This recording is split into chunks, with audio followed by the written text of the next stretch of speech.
መዳንም በሌላ በማንም የለም፣ እንድንበት ዘንድ የሚገባን ለሰዎች የተሰጠ ስም ከሰማይ በታች ሌላ የለምና። ሐዋርያት ሥራ ምዕራፍ 4 ቁጥር 12። እንደምናችሁ የእግዚአብሔር ቤተሰቦች፣ ዛሬ እና በተከታታይ ጊዜያት ልናየው የወደድኩት ርዕስ ድነናል ወይ፣ መዳናችንንስ እንዴት እናውቃለን የሚል ነው። ብዙውን ጊዜ ሰዎች እድኛለሁ ብለው ይናገራሉ። መዳናችሁን እንዴት አወቃችሁ ለሚለው ጥያቄ ግን የሚሰጡት መልስ ይለያያል እና መጽሐፍ ቅዱስ እንዴት ነው፣ ምን አይነት መልስ ነው የሚሰጠን የሚለውን ነገር ለማየት እና ዛሬ እየሆነ ያለው ነገር፣ በቤተ ክርስቲያን እየሆነ ያለው ነገር፣ እየተካሄደ ያለው ነገር ምንድን ነው የሚለውን ነገር አብረን እንድንማማርበት እና በጎን ነገር እንድንይዝ፣ መጥፎን ነገር ደግሞ እየተውነው እንድንሄድ ለማሳሰብ ነው። ስለዚህም በዚህ ርዕስ ዛሬ የምናያቸው ነገሮች እዚህ በአራት ፖይንት ላስቀምጠው ሞክሬያለሁ፣ በአራት ጥያቄዎች ላስቀምጠው ሞክሬያለሁ። ግን በየመሃሉ ጥያቄዎቹን አንሳቸዋለሁ በተለያየ አባባል። ድነናል ወይ? መዳናችንን እንዴት ነው የምናውቀው? ወይንም ደግሞ በክርስቶስ ኢየሱስ መሆንህን እንዴት ታውቃለህ? ሰዎች አንዳንድ ጊዜ እኔ በክርስቶስ ነኝ ይላሉ። እንዴት ነው በክርስቶስ ኢየሱስ መሆንህን የምታውቀው? ለመሆኑ ያ ብቻ አይደለም፣ እንደምታምንስ እንዴት አወቅ? እንዴት ታውቃለህ እንደምታምን? ኢየሱስን አግኝቻለሁ ይላሉ ሰዎች። ኢየሱስ አንተን አግኝተዋል ወይ? ይህንንስ እንዴት ታውቃለህ? የሚሉትን ጥያቄዎች ነው ከዛሬ በኋላ የምናያቸው። አንድ አይነት ጥያቄዎች ይመስላሉ። ታርጌታቸው ወደ አንድ ነገር ነው። ነገር ግን ጥያቄዎቹን ስናያቸው በተለያየ ሁኔታ መዳናችንን ልናረጋግጥባቸው የሚገቡን ጥያቄዎች ስለሆኑ በእነዚህ ዙሪያ እንድንነጋገር እወዳለሁ። ከዛሬ ጀምሮ ለተከታታይ ጊዜያት አብረን ልናየው የምፈልገው ነገር በብዙዎቻችን ዘንድ በግልጽ ያልተነገረንና ወይንም ያልተረዳነውና ይልቁንም ሁላችንም እንደሚመስለን በምንተረጉመው በድህነት ጉዳይ ላይ ነው። መጀመሪያ መዳን እንዴት ነው? አንዳንዶቻችን እንደውም መዳን በእምነት ነው እንላለን። በጣም መልካም። ሌሎቻችን ደግሞ መዳን በእምነትና በስራ ነው እንላለን። ሌሎቻችን ደግሞ መዳን በስራ ነው እንላለን። ስለዚህም እዚህ ላይ የኔ ያለኝ አቋም ምንድን ነው? መዳን በእምነት ብቻ ነው። እንዴት ነው የሚሆነው ነገር በዛ ውስጥ እንመጣበታለን። ይህን ርዕስ እንዳነሳ ያነሳሳኝ ነገር ዛሬ በቤተ ክርስቲያን ይልቁንም በወንጌል አማኞች ቤተክርስቲያን ያለውን ሕዝብ ህይወቱና የተለመደው አነጋገሩን የተለመደው አባባሉን ስመለከት ይህን ጥያቄ ማንሳት አለብኝ። ምንድን ነው የተለመደው አባባሉ ልትሉኝ ትችላላችሁ። ብዙ ጊዜ ሰዎች ስለ ሰዎች ሲያወሩ እሱ እኮ ባክ አደረገ ይላሉ፣ ከጌታ ቤት ወጣ ማለታቸው ነው። እሷ እኮ ባክ አደረገች ይላሉ፣ ከጌታ ቤት ወጣች ማለታቸው ነው። ወይንም እሱ እኮ ጌታን ትቶ ነበረ፣ ጌታን ትታ ነበረ የምንለው አነጋገር አለ። ሰዎች አንዳንድ ጊዜ እከሌ እኮ ጌታን ተወ ሲሉኝ የኔ ጥያቄ መጀመሪያ ጌታ አግኝቶት ነበር ወይ ነው። ጌታን አግኝቶ ነበር ወይ ሳይሆን ጌታ አግኝቶት ነበረ ወይ ነው መጀመሪያ የኔ ጥያቄ የሚሆነው። በመጀመሪያ እርሱ የኢየሱስ ነበረ ወይስ በቤተ ክርስቲያን የተመላለሰን ሁሉ ጌታን ተቀበለ እያልን ይሆን ወይ ነው የኔ አባባል። ምን ማለት ነው? አንዳንድ ጊዜ ሰዎች ቤተክርስቲያን ስለምናያቸው ብቻ፣ ምናልባት ቤተሰቦቻቸው ክርስቲያኖች ስለሆኑ ከልጅነታቸው ጀምሮ ቤተክርስቲያን ስለሚመጡ ያ ነገር ለመደ፣ እሁድ በቃ ያንን ነገር ይዘው ነው የሚመጡት። ምናልባት ደግሞ አንዳንድ ሰዎች ቤተክርስቲያን የሚመጡበት የተለየ አጀንዳ አላቸው። ያንን አጀንዳቸውን ለመፈጸም ቤተክርስቲያን ይመጣሉ እና ዘውትረው ደግሞ ይመላለሳሉ። አንዳንድ ጊዜ ሰዎች መዝሙር ለመስማት ይመጣሉ። አንዳንድ ጊዜ ሰዎች ደግሞ ሰውን ተከትለው ይመጣሉ። ብዙ ነገር አለ እና ታዲያ በዛ በቤተክርስቲያን ያለውን ሰው በሙሉ ጌታን ያውቃል ማለት እንችላለን ወይንስ ደግሞ ጌታስ ያውቀዋል ወይ ማለት እንችላለን? እነዚህን ጥያቄዎች በጣም በአእምሯችን እንድታጉላሏቸው፣ በአእምሯችሁ ውስጥ እንድትይዟቸው ነው የምፈልገው። ወደ ሌላ ሳይሆን ደግሞ ወደ ራሳችን እንድናመጣው ነው የምፈልገው። ብዙ ጊዜ ቤተክርስቲያን መሄዴ፣ በቤተክርስቲያን መገኘቴ፣ ቤተክርስቲያን ውስጥ በተለያየ አገልግሎት መሳተፌ፣ መግባቴ ለመዳኔ ማረጋገጫ ይሆንን? ኢየሱስ በዮሐንስ ወንጌል ምዕራፍ 10 ከ27 እስከ 30 ድምፁን ለሰሙ ለተከተሉትና የመንጋው አካል ለሆኑት ለመዳናቸው በእርሱ ለታመኑት እንዲህ ብሏቸዋል። እንዴት ነው ያላቸው? በጎቼ ድምፄን ይሰማሉ፣ እኔም አውቃቸዋለሁ፣ ይከተሉኝማል፣ እኔም የዘላለምን ሕይወት እሰጣቸዋለሁ፣ ለዘላለም አይጠፉም፣ ከእጄ ማንም አይነጥቃቸውም። የሰጠኝ አባቴ ከሁሉ ይበልጣል፣ ከአባቴም እጅ ሊነጥቃቸው ማንም አይችልም። እኔና አብ አንድ ነን ይላል። ኢየሱስ ክርስቶስ ይህንን ቃል የተናገረው ድምፁን ለሰሙ ለተከተሉትና የመንጋው አካል ለሆኑት። ኢየሱስ እያለ ያለው ምንድን ነው? በጎቹ የኔ ከሆኑ አለ። በጎቼ የኔ ከሆኑ እነርሱ የኔን ድምፅ ይሰማሉ። የኢየሱስ ድምፅ ደግሞ ምንድን ነው? የኢየሱስ ድምፅ ደግሞ ቃሉ ነው። እኔ እንደሚገባኝ ከቃሌ ጋር ጊዜ ያጠፋሉ፣ ወደኛ ብናመጣው ማለት ነው። እኔን ለመስማት ቃሌን ያነባሉ፣ ጊዜ ይወስዳሉ የሚል ይመስለኛል። ቃሌን የሚሰሙ ከሆነ ደግሞ እኔን ለመከተል ወደኋላ አይሉም እያለ ነው ያለው ኢየሱስ። ያም ብቻ አይደለም፣ እኔም አውቃቸዋለሁ። እዚህ ጋር የማወቅ ጉዳይ አለ። እኛ ብቻ ሳይሆን ጌታን አውቄዋለሁ የምንለው ጌታ እኛንስ ያውቀናል ያልኩበት ምክንያት ያ ነው። በጎቹ የእረኛውን ድምፅ ሲሰሙ የሚከተሉት ድምፁን ስለሚያውቁ ከሆነ ከድምፁ ጋር ጊዜ አሳልፈዋል ማለት ነው። እረኛቸው ደግሞ እነሱን የሚያውቃቸው ከነሱ ጋር ጊዜ ሲያሳልፍ ነው። በተዘዋዋሪ እነሱ ከሱ ጋር ጊዜ ያሳልፋሉ ማለት ነው። እኔም አውቃቸዋለሁ፣ የዘላለምንም ሕይወት እሰጣቸዋለሁ እያለ ያለው እዚህ ጋር ኢየሱስ የዘላለም ሕይወት ደህንነት የምሰጣቸው እኔ ለማውቃቸው በጎቼ ነው እያለ ያለው እንጂ የኢየሱስ ነኝ ለሚሉ እኔ ለማላውቃቸው የዘላለምን ሕይወት እሰጣለሁ እያለ አይደለም። አሁንም ደግሞ አለው ኢየሱስ እያለ ያለው እዚህ ጋር የዘላለም ሕይወት ወይንም ደህንነትን የምሰጣቸው እኔ ለማቃቸው በጎቼ ነው እንጂ የኢየሱስ ነኝ ለሚሉ እኔ ለማላቃቸው የዘላለምን ሕይወት እሰጣለሁ እያለ አይደለም ያለው። እኔ የማውቃቸው ለዘላለም አይጠፉም። በደንብ እዚህ ጋር እንጠንቀቅ። እኔ የማውቃቸው ለዘላለም አይጠፉም ነው እያለ ያለው። እነሱ ለሚያውቁኝ አይደለም ያለው። የስ እነሱም ያውቁታል ግንኙነት ካላቸው። ነገር ግን አንዳንድ ጊዜ ለምንድን ነው ያንን አይደለም ያለው ያልኩት? አንዳንድ ጊዜ ሰዎች ኢየሱስን አውቀዋለሁ ይላሉ፣ ስሙን ይጠራሉ። ምናልባት በስሙ ተአምራትን ሊያደርጉ ይችላሉ። ምናልባት በስሙ ብዙ ነገር ሊያደርጉ ይችላሉ። የኢየሱስ ነኝ ሊሉም ይችላሉ። ኢየሱስ ግን ላያውቃቸው ይችላል። ለዚህም ነው ኢየሱስ እያለ ያለው እኔ የማውቃቸው ለዘላለም አይጠፉም፣ ከእጄም ማንም አይነጥቃቸውም። ነገር ግን እኔ ለማላውቃቸው እነርሱ የጌታ ነን ለሚሉት ይህንን ማረጋገጫ አልሰጥም አይነት ነገር ነው አባባሉ። ኢየሱስ በዚህ በዮሐንስ ምዕራፍ 10 ለተከታዮቹና እርሱን ለሚያውቃቸው መዳናቸው ዘላቂ እንደሆነ ያረጋግጥላቸዋል። ሞት፣ ክፉ ኃይል ወይንም የሰው ተቃውሞ ከእግዚአብሔር ጥበቃ ሊያወጣቸው እንደማይችል ይናገራል። ይህንኑ አባባል ሐዋርያው ጳውሎስ ገልጾታል። በሮሜ 8 ከ38 እስከ 39 ስናነብ ምንም እንኳን ጠቅላላ አውዱን ስናነብ ለሌላ ነገር ቢሆንም የተጠቀመው ግን ቃሉ የሚገርም ነገር ነው። እንደዚህ ይላል። ምንድን ነው የሚለው?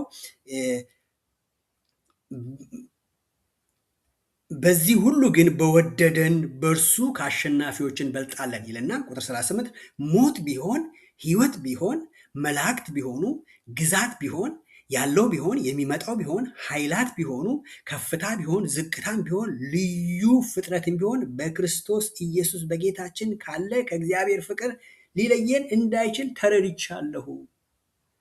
እኔ የተረዳሁት ነገር አለ። ክርስቶስን እንደማቀው እሱም እንደሚያቀኝና ከሱ ፍቅር ሊለየኝ የማይችል ምንም ነገር እንደሌለ ተረድቻለሁ ይላል። እግዚአብሔርን ያወቀውና እግዚአብሔር ያወቀው ሐዋርያ። ወደ ተነሳውበት ልመለስና ዛሬ በቤተ ክርስቲያን የሞላው ሁሉ ሕዝብ ክርስቲያን ነው ወይ?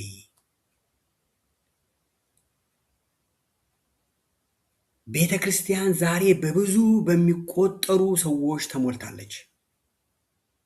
በአንድ እሑድ አምልኮ በአንዳንድ አጥቢያ ቤተ ክርስቲያናት ከ4 እስከ 5,000 ሰው በላይ በአንዴ ይሰበሰባል፣ አብሮ ያመልካል። ግን ይህ ሁሉ ሕዝብ የዳነ ሕዝብ ነውን? መዳኑንስ እንዴት እናውቃለን? እንደ ቤተ ክርስቲያን ሰዎች የቤተ ክርስቲያን መሪዎች እንዴት ያውቃሉ? እንደገና ደግሞ እንደ ግለሰብ እዛ ውስጥ ራሴን ብከት መዳኔን እንዴት አውቃለሁ? ይህንን ቃል ስናገር ወደ ሌላ ሰው አመልካች ቃል ከመጠቀም ይልቅ እስቲ ወደ ራሳችን አምጥተን ይህን ጥያቄ ራሳችን እንጠይቅ። ድነሃል የሚለውን ድኛለሁ። መዳንን እንዴት ታውቃለህ ለሚለው መዳኔን እንዴት አውቃለሁ? መዳንህን እንዴት እርግጠኛ ትሆናለህ? መዳኔን እንዴት እርግጠኛ እሆናለሁ? መዳንህን የምታረጋግጥበት ማስረጃ ምንድን ነው? መዳኔን የማረጋግጥበት ማስረጃዬ ምንድን ነው? እንዴት አወክ አንተ የኢየሱስ መሆንህን? እንዴት አወቅኩ እኔ የኢየሱስ መሆኔን? ኢየሱስን ታውቀዋለህ? ኢየሱስን አውቀዋለሁ? ኢየሱስ አንተን ያውቃል? ኢየሱስ እኔን ያውቀኛል?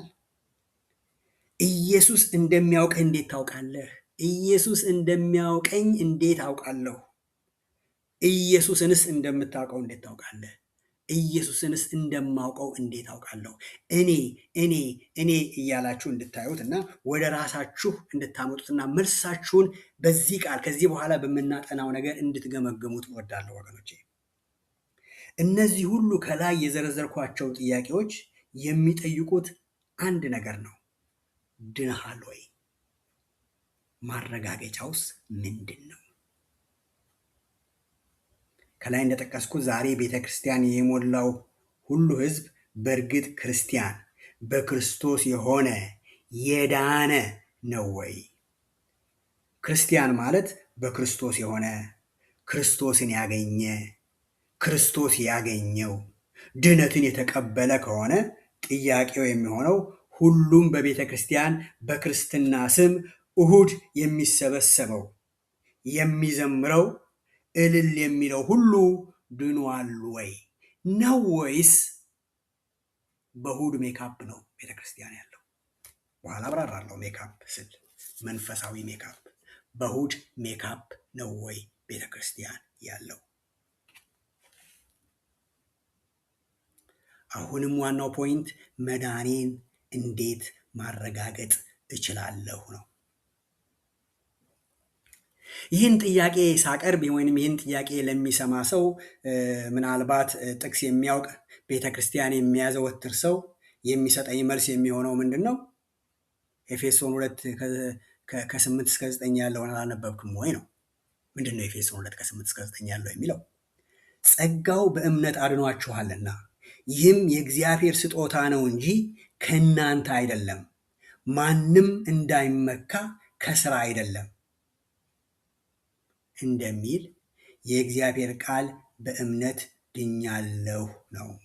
እና እኔ ደግሞ እየጠየኩ ያለሁት ማመንህን እንዴት አወክ ነው። ሰውየው ያንን ቃል ጠቅሶ አዎ፣ ስለዚህ እግዚአብሔር ቃል ይሄንን ስለሚል እኔ በእምነት ድኛለሁ ነው የሚለኝ። እኔ ደግሞ እያልኩ ያለሁት ማመንህን እንዴት አወክ? አብርሃም እምነቱን በስራው እንዳሳየ አንተም አሳየኝ። ያንተን ማመን ያንቺን ማመን እንዴት ታውቃለህ? እንዴት ታውቂያለሽ? ሌላው ሰው እንዴት ያውቃል ነው። አዎ ልትለኝ የፈለግከው ያመነ ሁሉ ይድናል ነው። ያ ይሆናል ከዛ ጥቅስ ላይ ሳወጣው። አዎ እንደ ቃሉ አውድ ከወሰድ ነው ያመነ ሁሉ ይድናል። ነገር ግን የእግዚአብሔር ቃል ደግሞ በሌላ ቦታ እንዲህ ይላል ብዬ ይህን ብጠቅስ ምን ትል ይሆን ነው? ዕብራውያን ያዕቆብ 2:19 ላይ እግዚአብሔር አንድ እንደሆነ አንተ ታምናለህ፣ መልካም ታደርጋለህ፣ አጋንንት ደግሞ ያምናሉ ይንቀጠቀጡማል ይላልና እምነትህ ከአጋንንት እምነት የተለየ መሆኑን እንዴት ታውቃለህ?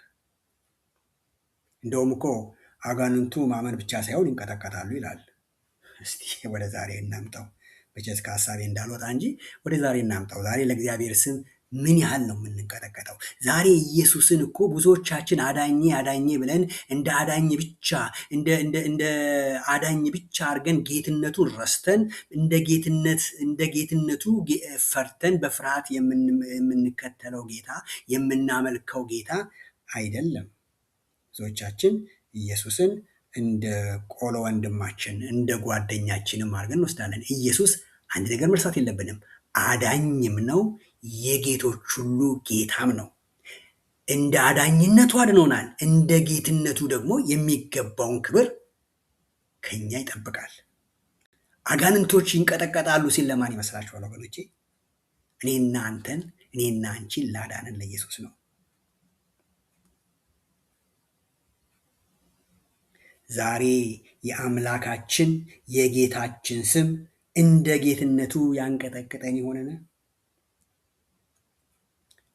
ይህንን ሌላ ጊዜ ስለ ስሙ ስናነሳ ብንነጋገር ይሻላል። እዚህ ጋር ላቆመው። አሁን ወደ ተነሳውበት ሐሳብ ልመለስና እስቲ ጥያቄን እንዲህ ልጠይቅህ፣ እንደምታምን እንዴት ታውቃለህ? ለዚህ ጥያቄ ብዙ ጊዜ የሰማሁት የብዙዎች መልስ እንዲህ የሚል ነው። አገልጋዬ ስብከቱን ሲጨርስ ጌታን የምትቀበሉ ሲል ተነሳሁ፣ ከእርሱ ጋር አብሬ ጸለይኩ፣ የምለውን አብረህ በላለኝ፣ አብሬ አልኩኝ። ከዚያ ከዛሬ ጀምሮ አንተ የኢየሱስ ነህ፣ ኢየሱስ ተቀብሎሃል አለኝ። ስለዚህ የጌታ ነኝ ይላሉ በየዋህነት።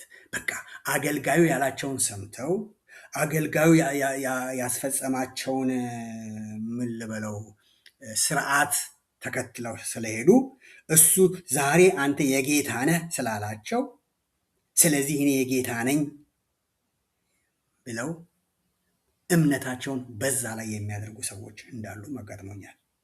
የእኔ ጥያቄ ደግሞ በመጽሐፍ ቅዱስ ውስጥ የት ቦታ ነው ሐዋርያትም ሆኑ ኢየሱስ ካስተማሩ በኋላ ጌታን የምትቀበሉ ተነሱ፣ ይህን ጸሎት ከኔ ጋር በሉ ያሉት? ጌታ ኢየሱስ ክርስቶስ በማቴዎስ ወንጌል ላይ በታላቁ በተራራው ስብከት በሌላም ቦታ ላይ ካስተማረ በኋላ ልክ ትምህርቱን ሲጨርስ እስቲ ዛሬ እኔን የምትቀበሉ እጃችሁን አውጡ፣ እዛ ጋር 1 ያለው እዛ ጋር 2 እዛ ጋር 3 ተነሱ፣ ጌታ ዛሬ እኔን የምትቀበሉ ተነሱ፣ ጊዜው ዛሬ ነው፣ ተነሱ ብሎ አነሳስቶ ኢየሱስ ክርስቶስ በሉ ከዚህ በኋላ እኔ የምለውን ጸሎት አብራችሁኝ በሉ፣ ይህንን ያለ ሁሉ ድኗል ብሎ ኢየሱስ ክርስቶስ የተናገረበት መጽሐፍ ቅዱስ ቦታ የት ጋር ነው ያለው? ይልቁንም ሐዋርያትም ኢየሱስም ካስተማሩ በኋላ ኃጢአታችሁን ተናዘዙ፣ ንስሐ ግቡ፣ ወደ እግዚአብሔር ተመለሱ ከማለት ውጪ ምንድን ነው ያሉት?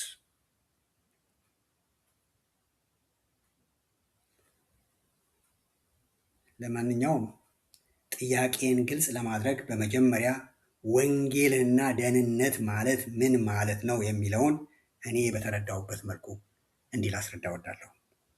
ሁላችንም እንደምናውቀው በተደጋጋሚም እንደሰማነው ወንጌል ማለት መልካም ዜና ማለት ነው። መጽሐፍ ቅዱስ ከዘፍጥረት እስከ ራእይ ስንመለከተው እያንዳንዱ ገጽ ወንጌልን በውስጡ ይዟል። ነገር ግን አዲስ ኪዳን ደግሞ ወንጌልን ጎላ ባለመልኩ ቁልጭ አድርጎ ስለ ወንጌል ይነግረናል። ምንም እንኳን ነቢያት ስለ አዳኙ መወለድና ስለ አዳኙ ለሁሉ መሞት ቢናገሩም ወንጌላት ግን ግልጽ ባለ ሁኔታ ጽፈውልናል። ሐዋርያትም በመጽሐፎቻቸው በሐዋርያት ሥራ፣ በሮሜ፣ በተለያዩ መጽሐፎቻቸው አብራርተውልናል። በብሉይ ኪዳን ሁላችንም የምናውቀው ኢሳይያስ 7:14 አንድ ቃል ተናግሯል። ጌታ ራሱ ምልክት ይሰጣችኋል፣ እነሆ ድንግል ትጸንሳለች፣ ወንድ ልጅም ትወልዳለች፣ ስሙንም አማኑኤል ብላ ትጠራዋለች። አስቀድሞ ይህንን መልካም ዜና ኢሳይያስ አስቀድሞ ተናግሯል። እንደገና ምዕራፍ 53:5 ላይ እርሱ ግን ስለ መተላለፋችን ቆሰለ፣ ስለ በደላችን ደቀቀ፣ የደህንነታችንም ተግሣጽ በእርሱ ላይ ነበረ፣ በእርሱም ቁስል እኛ ተፈወስን ብሎ አስቀድሞ ፈውሳችንን ኢሳይያስ መወለዱንም መሞቱንም በሱ ቁስል እኛ መዳናችንንም የደህንነታችን ተግሣጽም እሱ መሆኑን ይነግሮናል። ወንጌል የእግዚአብሔር ልጅ በሆነው በኢየሱስ ክርስቶስ ሕይወት፣ ሞት፣ ትንሣኤና እርገት ለወደቀው ለሰው ልጅ እግዚአብሔር ያደረገውን ይናገራል። ኢየሱስ በፈቃደኝነት በሰማያት ያለውን ክብሩን ትቶ በመንፈስ ቅዱስ ተጸንሶ ከድንግል ተወልዶ በዚች ምድርም ለእግዚአብሔር ሕግ በፍጹም ሰው ሆኖ ተመላልሷል። በዘመኑም መጨረሻ ሰዎች ሰቅለውታል። በመስቀል ላይ የሰውን ሁሉ ኃጢአት ተሸክሟል። ይህ ኢየሱስ የእግዚአብሔርን በሰው ኃጢአት ላይ ያለውን ቁጣ ሁሉ ተሸክሟል። ይህ ኢየሱስ በሰው ቦታ እርሱ ሞቷል። በሦስተኛውም ቀን ወንጌል እንደሚነግረን እግዚአብሔር ከሙታን አስነሳው። ይህ ትንሣኤ እግዚአብሔር አብ የልጁን የኢየሱስ ክርስቶስን ሞት ለኃጢአታችን መስዋዕት አድርጎ እንደተቀበለ የሚገልጽ መለኮታዊ አገላለጽ ነው። ምን እያልኩ ነው ያለሁት? ኢየሱስ የሰውን ሁሉ ያለመታዘዝ ቅጣት ከፍሏል። የእግዚአብሔር የአባቱን የፍትህ ፍላጎት አሟልቷል። እናም በሞቱ የእግዚአብሔርን ቁጣ አረጋግቷል። ከትንሣኤው ከ40 ቀናት በኋላ የእግዚአብሔር ልጅ ኢየሱስ ወደ ሰማይ አርጓል። በአባቱም ቀኝ ተቀምጧል። በሁሉም ላይ ክብርና ስልጣን ተሰጥቶታል።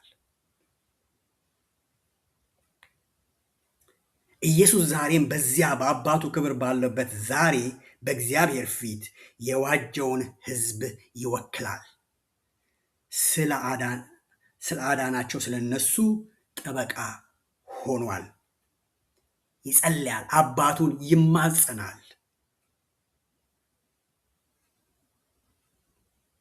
እናም ዛሬ ኃጢአተኞችና አቅመቢስ መሆናቸውን የሚያውቁና በክርስቶስ ላይ ራሳቸውን የሚጥሉ ሁሉ ከእግዚአብሔር በክርስቶስ እንዲያው በነፃ ሙሉ ይቅርታ ያገኛሉ።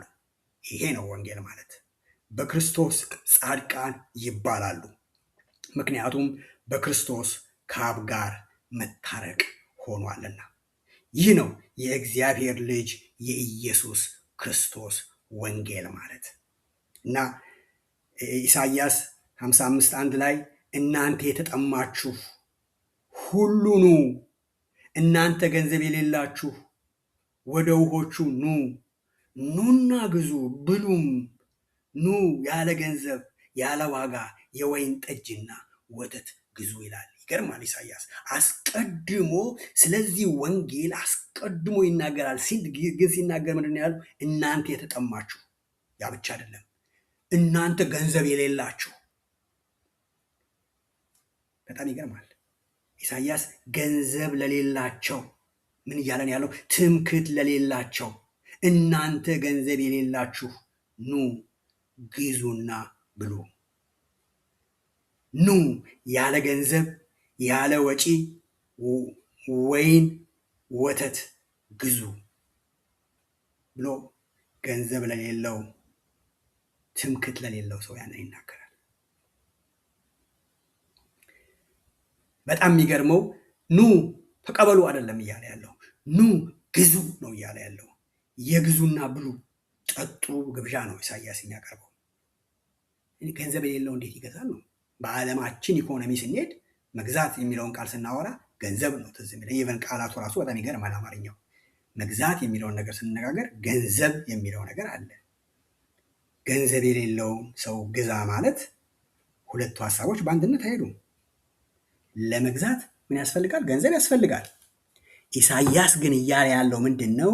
የተከፈለበት ስለሆነ ገንዘብ የሌላችሁ እናንተ ኑና ግዙ። እናንተ የተጠማችሁ ኢየሱስ እርሱ ከፍሎላችኋልና ኑና ግዙ፣ ኑና ብሉ፣ ጠጡ ነው የሚለው። በጣም የሚገርመው ሰዎች ይሄ እኮ ብሉይ ኪዳን ነው፣ ይሄ ለአይሁድ ሕዝብ ነው ይላሉ። ነገር ግን ሁላችሁም ነው የሚለው ኢሳያስ። ሁላችሁም፣ ገንዘብ የሌላችሁ ሁሉ። ይህ እግዚአብሔር ግብዣ ወገኖቼ ሰፊና ጥልቅ መሆኑን በዛ ነገር እንመለከታለን። ይህን አዋጅ የሚሰማ የተጠማ ሁሉ ይምጣ። ወዴት? ወደ ኢየሱስ፣ ወደ ውሃው ኑ። ዮሐንስ ምዕራፍ 4 ቁጥር 10 ላይ ኢየሱስ የሕይወት ውሃ መሆኑን እርሱ ራሱ ገልጿል። ለዛ ሴትዮ ሲነግራት አጠጪኝ የሚልሽን ብታውቂ ኖሮ አንቺ በጠየቅሽው ነበረ። ለምን? የሕይወት ውሃ ምንጭ ከሆድሽ ይፈልቅ ነበር። በጣም ተመልከቱት። ይሄ ኢሳያስ ምዕራፍ 55 ቁጥር 1 አስቀድሞ ስለ ደህንነት የተነገረ ቃል፣ በጣም የሚገርም ቃል ነው። ኢሳያስ እየጠራ ያለው በጎነትና ብቃት የሌላቸውን ሰዎች ነው። በእግዚአብሔር ለመገበያየት በእጃቸው ምንም የሌላቸውን፣ መክፈል የማትችሉ ግን ምን ያለ ኑ ግዙ ይላል። እናንተ ገንዘብ የሌላችሁ ግዙና፣ ያ ብቻ አይደለም ብሉት ይላል። ብሉ፣ የወይን ጠጅና ወተት ግዙ፣ ወደ እኔ ኑ ብሎ ምንም ተስፋ ለሌላቸው ሰዎች ኑ ይላል። በጣም የሚገርመው ምን ኑ ካለ በኋላ ደግሞ የሚናገረው ነገር ምንድን ነው? ውሃ ብቻ አይደለም፣ ኑና የወይን ጠጅና ወተት ግዙ። እዚህ ጋ መረዳት ያለብን ነገር አለ። መረዳት ያለብን ነገር ወደ እግዚአብሔር በመምጣታችን ብቻ መባረክ እንዳለም ነው። ሰዎች በረከት የሚሉት የምድራዊ ማቴሪያልን ምናምን ሊሆን ይችላል። እዚህ ጋር በጣም የሚገርም ነገር ነው። ኑ፣ ገንዘብ የሌላችሁ ሰዎች ኑ። ውሃ ብቻ አይደለም፣ ወተትም የወይን ጠጅም ኑ። የጤና ወይም የሀብት ወይም የጥበብ ብልጽግና ማለት ላይሆን ይችላል። ነገር ግን ከእርሱ የመጠጣት፣ ከእርሱ የመመገብ፣ ከእርሱን የማወቅ ብልጽግና አለ። ኑ እናንተ ገንዘብ የሌላችሁ ነው ኢሳያስ እያለ ነው ያለው። በኃጢአት ቆሻሻ ላይ ተኝቶ ሞትን የሚጠባበቀውን ሰው፣ ለሞት ፍርድ የተመደበውን ሰው በአንዱ በአዳኙ ደም አማካይነት ህብረት ብቻ ሳይሆን በልጅነት ጎዳና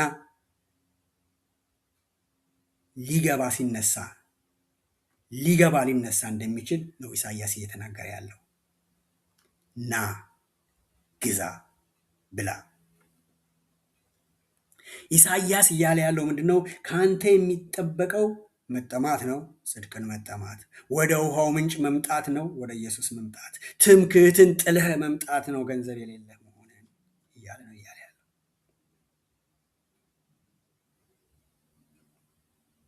ቃሉ እያለ ያለው ገንዘብ ወይም ትምክህት የለህም፣ ና ግዛ። ግዙ የሚለው ቃል የሚያመለክተው ከወሰድከው በኋላ የራስህ አድርገህ እንደምትጠቀምበት ነው። ካለዋቃ አግኝቼዋለሁ ብለህ እንዳታጥላላው ነው። ይልቁንም በክብር እንድትጠብቀው ነው። ና የወይን ጠጅና ወተት ግዙ። መንፈስ ቅዱስንና የእግዚአብሔርን ቃል ያለ ዋጋ መግዛት ነው የሚናገረው እያለ ያለው መዳንም መንፈስ ቅዱስም የእግዚአብሔርም ቃል በነፃ የተሰጠ ስጦታ ነው፣ በነፃ ነው የምትገዛው ነው። ይህንን ስለ አንድ ነገር ተዛሬ ታዲያ ዛሬ ይህን ወንጌል ነቢያት እንደተናገሩ እንዳስተማሩት ኢየሱስ እንደገለጸው ይህ ወንጌል ዛሬ እየተሰበከ ነው ወይ? ይህንን በነፃ የሚያድነውን ወንጌል ዛሬ ወደ ክርስቶስ ኑ፣ እግዚአብሔር ያንን ነገር ያስተካክልልሃል እየተባለ ጥሪው የቀለለው ለምንድን ነው? ዛሬ ጌታን ብትቀበል እንዲህና እንዲህ ይሆንልሃል እየተባለ ለሕዝቡ የምድራዊ በረከት የሚነገረው ለምን ይሆን? ለምን ይሆን? በክርስቶስ ምክንያት ወደ ክርስቶስ ኑ፣ ወደ ክርስቶስ ከእርሱ ለመመገብ ኑ፣ ከእርሱ ጋር ለመኖር ወደ ክርስቶስ ኑ ተብሎ የወንጌል ጥሪ የማይተላለፈው? የሚያድናችሁ ኢየሱስ ነው። ኢየሱስ እንዲህ ሆኖላችኋል። ሞቱን ገልጸን፣ መወለዱን ገልጸን፣ ለእኛ የሰራውን ነገር ገልጸን፣ ለምንድን ነው ሰዎችን ኑ ወደ ኢየሱስ፣ ከዘላለም ሞት ዳኑ፣ ኑ ወደ ኢየሱስ እረፉ የማንላቸው? ምንድን ነው እያልኩ ያለሁት ለምንድን ነው ዛሬ ወንጌል እንደወረደ የማይሰበከው? ወንጌል እንደወረደ ይሰበካል ወይ? ከተሰበከስ ለምንድን ነው የዛሬዋ ቤተ ክርስቲያን አቅም እንዳይኖራትና ከዓለም ጋር እንድትመሳሰል የሆነችው? መቼም ይገባችኋል። ቤተ ክርስቲያን ስል የመሰብሰቢያ አዳራሹን እያልኩ እንዳልሆነ ትረዱኛላችሁ። አማኝ ነኝ የሚለውን እኔን፣ አንተን ነው እያልኩ ያለሁት። ዛሬ በቤተ ክርስቲያን ያለው ሕዝብ ውጪ ካለው ሕዝብ በምን እንደሚለይ እግዚአብሔር ይወቀው። በምንም የማንለይበት ሁኔታ ውስጥ እንደደረሰን ሁላችንም እናውቃለን። ለምንድን ነው የሆነበት ምክንያት? ለምንድን ነው በእኛና በሌሎቹ መካከል ልዩነት ያልሆነበት ምክንያት ምንድን ነው? እኔ የሚመስለኝ ቤተ ክርስቲያን ወንጌልን ችላ በማለቷ፣ ወንጌልን በአግባቡ ባለመስበኳ ቤተ ክርስቲያን ውስጥ የሚመጣው ሕዝብ በሙሉ ያልተለወጠ መሆኑ። ያልተለወጠን ሕዝብ እናስገባለን። ያልተለወጠ ሕዝብ ወጥቶ ወደ ከተማ ሲሄድ የቤተ ክርስቲያንን ፒክቸር ያሳያል። ለዚህ ይመስለኛል በእርግጥ በጉባኤ የሚገኘው ሁሉ ክርስቲያን ነው ወይ? ለዚህም ነው በእርግጥ በጉባኤ የሚገኘው ሰው ሁሉ፣ የሚሰበሰብ ሰው ሁሉ፣ እሁድ የሚመጣው ሰው ሁሉ ክርስቲያን ነው ወይ? ነው ወይንስ ከሰኞ እስከ ቅዳሜ ሌላ ሰው፣ እሁድ በእሁድ ሜካፕ የሚመጣ ሰው? ወንጌል እየሰበከች የመሰላት የዘመኗ ቤተ ክርስቲያን የወንጌልን መሰረታዊ እውነታዎች በመዘንጋቷ ብዙ መጽሐፍ ቅዱሳዊ ያልሆኑ ልምምዶችን በወንጌል ስም እያስተናገደች ነው ያለችው። ምናልባት ወንጌልን እንደምናውጅ ልንናገር እንችላለን። የምስክርነት አገልግሎትን አደራጅተን ሊሆን ይችላል። ነገር ግን የወንጌል መሰረታዊ እውነቶች ትተናል፣ ወይንም አናውቃቸውም፣ ወይንም አንከተላቸውም። የወንጌል መሰረታዊ እውነቶች ምንድን ናቸው ልትሉኝ ትችላላችሁ። የወንጌል መሰረታዊ እውነቶች ወንጌል የሚያተኩርባቸው ዋና ነገሮች ናቸው። እነሱም አንደኛው ስለ እግዚአብሔር ፍትህ ነው። እግዚአብሔር ፍትህ ይፈልጋል። ስለዚህም ነው ኃጢአተኛ ከነ ኃጢአቱ መሞት ስላለበት ኢየሱስ ራሱን አሳልፎ የሰጠው እኛ እንዳንሞት። ስለዚህ የአባቱን የፍትህ ፍላጎት ለማርካት ኢየሱስ መሞት አለበት። እግዚአብሔር ፍትህ ነው የሚል ትምህርት ለምንድን ነው ዛሬ በቤተ ክርስቲያን የማይሰበከው? ስለ ሰው ልጅ ስር ነቀል ብልሹነት ለምንድን ነው በቤተ ክርስቲያን የማይነገረው? ዛሬ ሰው ኃጢአተኛ ነህ ስትለው ስለማይወድ ይሆንን? ቤተ ክርስቲያን ውስጥ ስለ ኃጢአት ከተሰበከ ንስሐ ስለተሰበከ እልል ስለማያስብል ነገ ሰው ስለማይመጣ ይሆንን? ለምንድን ነው እነዚህ የወንጌል ዋና ዋና አካላት የሆኑት ነገሮች የማይነገሩት? ለምንድን ነው ያለ ደም ስርየት የለም? ደም በደም ነው ስርየት ያለው። ለዚህም ነው ኢየሱስ የሞተው። ለዚህም ነው ኢየሱስ ደሙን ያፈሰሰው። ለምንድን ነው የማይነገረው በቤተ ክርስቲያን? በጌታ እራት ቀን እንኳን እኮ አይነገርም ስለ ኢየሱስ መሞት። በጌታ እራት ቀን እንኳን እኮ አይነገርም ስለ ኢየሱስ ስራ፣ በመስቀል ላይ ስለሰራው ስራ፣ ሕማማቱን የምናስታውስበት በዛ ታስታውሱኛላችሁ ያለበትን ነገር በጌታ እራት ጊዜ ጋር ቀን እንኳን አንናገረውም። ለምንድን ነው?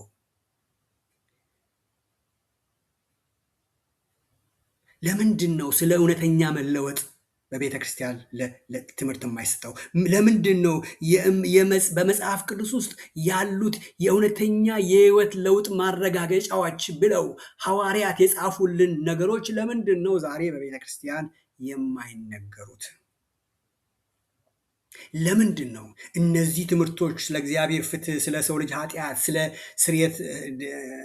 ስርየት ያለ ደም፣ ስለ እውነተኛ መለወጥ፣ ስለ መጽሐፍ ቅዱስ የመለወጥ መረጋገጫዎች ለምንድን ነው ዛሬ ከቤተ ክርስቲያናት መድረክ ላይ የጠፉት? የማይነገሩት ለምንድን ነው?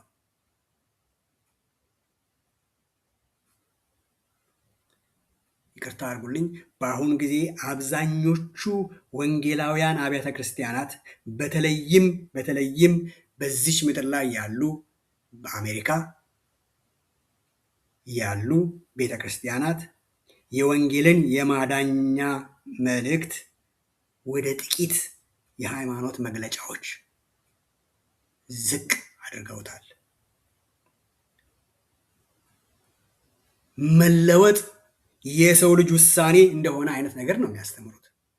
አንተ ብቻ ፍቀድ፣ ግድ የለህም፣ 2 ደቂቃም አይፈጅም፣ 3 ደቂቃ አይፈጅም፣ ቁሙ፣ ለ3 ደቂቃ አይፈጅም፣ አብራችሁ ይህንን ጸሎት ጸልዩ።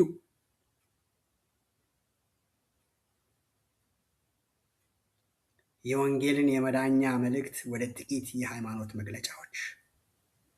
መለወጥ የሰው ልጅ ውሳኔ። ለምንድን ነው ቤተክርስቲያን ያንን የምታስተምረው? ከየት ነው ያመጣችው ቤተክርስቲያን ያንን? እናም ማን እንደጀመረው የማይታወቀው የኃጢአተኞችን ጸሎት የሚጸልይ ማንኛውም ሰው የመዳኑን ማረጋገጫ ከፑልፒት የሚቀበልበት ወንጌል የት ነው የተማነው? እነማን ናቸው ይህንን አይነት ወንጌል ያስተማሩት ነው? ከየት ነው ያመጣ ነው? ኢየሱስ ወይስ ሐዋርያት ይህንን አስተማሩ? ደግሞስ ማን ነውና ነው በሕዝቡ ፊት ቆሞ ድነሃል ብሎ ማረጋገጫ የሚሰጠው አገልጋይ? እርሱ ማን ነውና ነው? ጌታ ያላዳነውን ድነሃል ብለን ስንሰጥ ምን እያለንን ያለ ነው?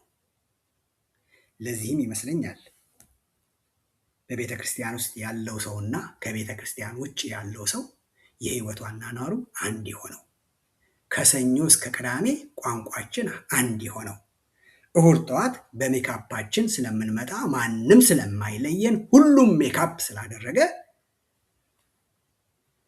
መንፈሳዊ ቋንቋ ብዙዎቻችን የምንናገረው። ስለዚህም ይመስለኛል ዛሬ ቤተ ክርስቲያን ወንጌልን በጣም ቆርጣ ስላቀረበችው፣ ወንጌል ኃጢአተኛውን ከሞት ለማዳን ሳይሆን ከአባል ብዛት መሰብሰቢያ ስላደረገችው ዛሬ ቤተ ክርስቲያን ዳግም ተወለዱ የምትላቸው ሰዎች መንፈሳዊ አካል ከመያዝ ይልቅ መንፈሳዊ ቋንቋ የሚያውቁ ሰዎች የሆኑት።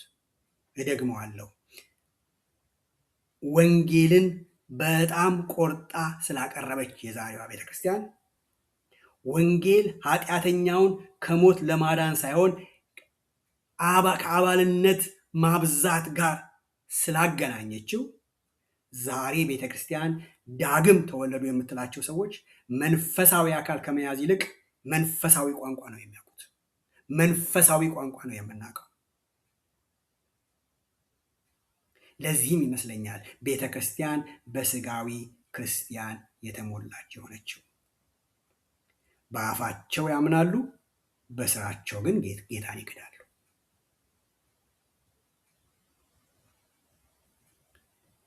እዚህ ጋር ልንጠነቀቅ ይገባል። ይልቁንም የጌታን ወንጌል ለሕዝብ የምንናገር ሰዎች ልንጠነቀቅ ይገባል። አንድ ሰው እንዲህ አለ፣ እኔ ወንጌልን በትክክል ካስተማርኩ፣ ጌታ እንደሚል መጽሐፍ ቅዱስ እንደሚል በትክክል ካስተማርኩ እሳቱን ወደ ሕዝቡ ጭንቅላት ላይ ነው የምወረውረው አለ። ምክንያቱም እኔ አስተምሬያለሁ፣ ፍርዱ ለሰሚው ነው አለ። ነገር ግን እኔ ያልተባለውን ብል ቀናንሼ ባወራ ወንጌልን ብሸቃቅጥ ሕዝቡ ነፃ ነው አለ። ምክንያቱም እውነትን ስላልሰማ። ፍርዱ ግን እኔ ጋር ነው። አሁን የት ነን ያለ ነው? ታስተውላላችሁ? ያኔ የሕግ መምህር የነበረው ኒቆዲሞስ ወደ ኢየሱስ በማታ መጥቶ የጠየቀውን ጥያቄ ሁላችንም እናውቀዋለን። ለመዳን ምን ላድርግ አይነት ጥያቄ ነው ኢየሱስ የጠየቀው። ኢየሱስ ደግሞ ምን አለው? በል ዛሬ እኔን ተቀበል ትድናለህ፣ ይሄንን ጸሎት አብረኸኝ ጸልይ ነው ያለው? አይደለም።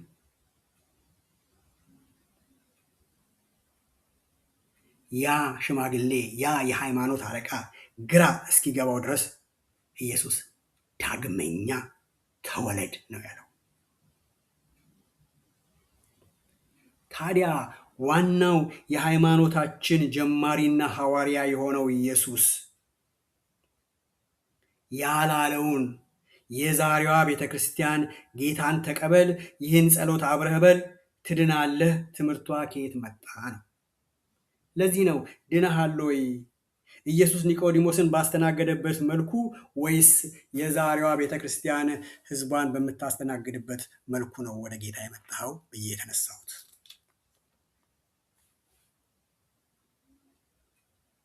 ወገኖቼ እውነተኛ ወንጌል በሚሰበክበት ቤተ ክርስቲያን ሰዎች ወደ ቤተ ክርስቲያን የሚመጡት ያለ ወንጌል ማቆላመጫ፣ ያለ ወንጌል ማዝናኛ፣ ልዩ ልዩ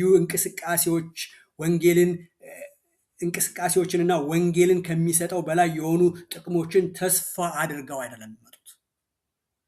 ወደ ቤተ ክርስቲያን የሚመጡት ክርስቶስን ስለሚፈልጉ፣ መጽሐፍ ቅዱሳዊ እውነትን ስለሚጠሙ ነው። ከልብ የመነጨ ንጹሕ አምልኮን ስለሚመኙ፣ ያልተሸቃቀጠውን ቃል መስማትና ከእውነተኛ ወገኖቻቸው ጋር ህብረት ለማድረግ ነው የሚመጡት።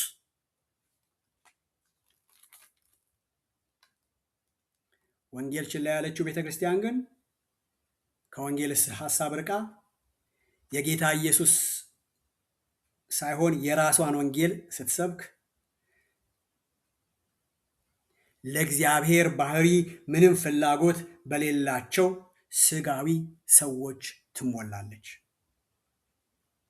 እየጠየቅኩ ያለሁት አሁንም አንቺ በክርስቶስ ኢየሱስ መሆንህን እንዴት ታውቃለህ?